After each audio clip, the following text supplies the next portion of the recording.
Hello, Tina O Life. It's Tara Cafell here.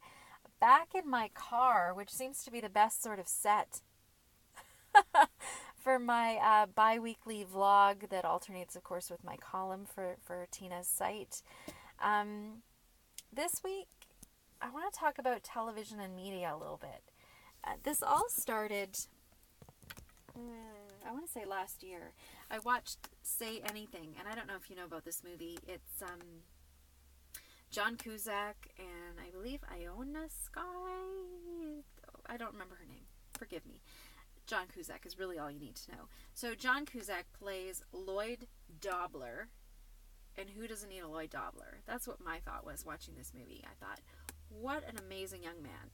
So he's in high school, and he's a bit on the, you know, he's not cool.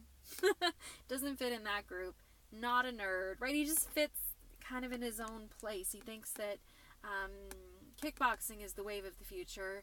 He doesn't want to pick a career or be a slave to a career, which of course impresses parents no end. And he decides that he wants to go out with this girl. He thinks that she's attractive. I think she's the valedictorian, if memory serves. And so he phones her up and asks her on a date. And that's how simple it is. Like, he asks her out, and like, I don't know, even now, like, I go to call some people, and there's a little voice in my head that goes, oh, they're going to think you're stupid, or they're not going to know who you are, or you're not important enough, right? None of these filters went off for him. He phoned this girl and asked her for a date, and she said yes, and so they go out, and it's this amazing story. And so I loved watching how Lloyd Dobler shows up in the world. I loved watching that relationship. I love the scene at near the end. I won't give you the ending, but like, it involves a boombox and the rain and a song, and it's just awesome stuff. So watching that movie again got me thinking about how relationships are depicted in the shows that we watch. So for instance, there would be those awful sitcoms, right? Where men are depicted like bumbling buffoons who can't handle childcare. Right? Think of, I think it was called Tool Time with Tim the Tool Man Taylor. This was in the 90s again. Can you tell I don't watch a lot of TV now except on Netflix? So Tim would be this complete buffoon. He wouldn't know how to communicate with his wife or understand her needs or articulate what was happening for himself. He didn't have, vocabulary or skill around that. And so it was always this, they get in a fight. It was a formula. Like Three's Company was always about a misunderstanding. This was always about Tim not getting something. And so Tim would go and talk to the neighbor, Wilson, who was always behind a fence, and Wilson would give him some nugget of wisdom, and then Tim would take it home, and everything would be made better. I don't know. I don't agree with television that makes men look stupid, because they're not. Men are simple, yes, but not stupid. Simple in the way that they understand things, black or white. Tell me what you need, I will do it. There are no layers of nuance. Subtlety is lost, right? We know this about men. It's not a bad thing. God bless them. They're very simple that way. And look at me get all riled up. So I hate the sitcom thing, but it's an interesting way to look at what's happening. And now you look at shows that are out now, and I look at the writing within them. So Netflix, call it an addiction, call it research. I prefer research. But I watch a lot of Netflix. I watch a lot of series. Sometimes I consume them all in a short amount of time, and it's both revolting and also kind of awesome that I do this. But I like to watch the interaction. One of my favorites to watch is House of Cards with Kevin Spacey and Robin Wright. And Robin very famously earlier, or last week, said that on that show she demanded to have equal pay as her male counterpart, which I think is brilliant. Yay, Robin. So it's basically about this White House power couple and how they climb the ranks, how they work together, how they manipulate. It shows you the dark underbelly of politics. Their names are Frank and Claire Underwood. And I just think it's interesting, the name Underwood. I think it's interesting his initials are FU. I don't know, there's just so much amazing stylized stuff in that show. And so I've been watching it. I think there's 4 seasons now. The 4th, I believe, just came out. So, of course, I watched the 3rd the week before just to kind of get myself up to speed again. And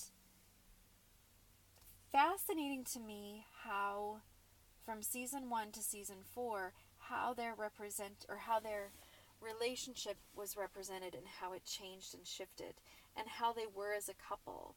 Like, there's so many great skills that you can see in couples on TV, you know, that they lean in together, they accept influence from one another, they, the way they work through conflict, that they have stress-reducing conversations at the end of the day, they make each other right. There's so many great things about what they're doing, and I just want to add in that I know this is not real life, that, it's not a documentary, Tara, but it is, I believe, the writers are representing what is true about the human experience.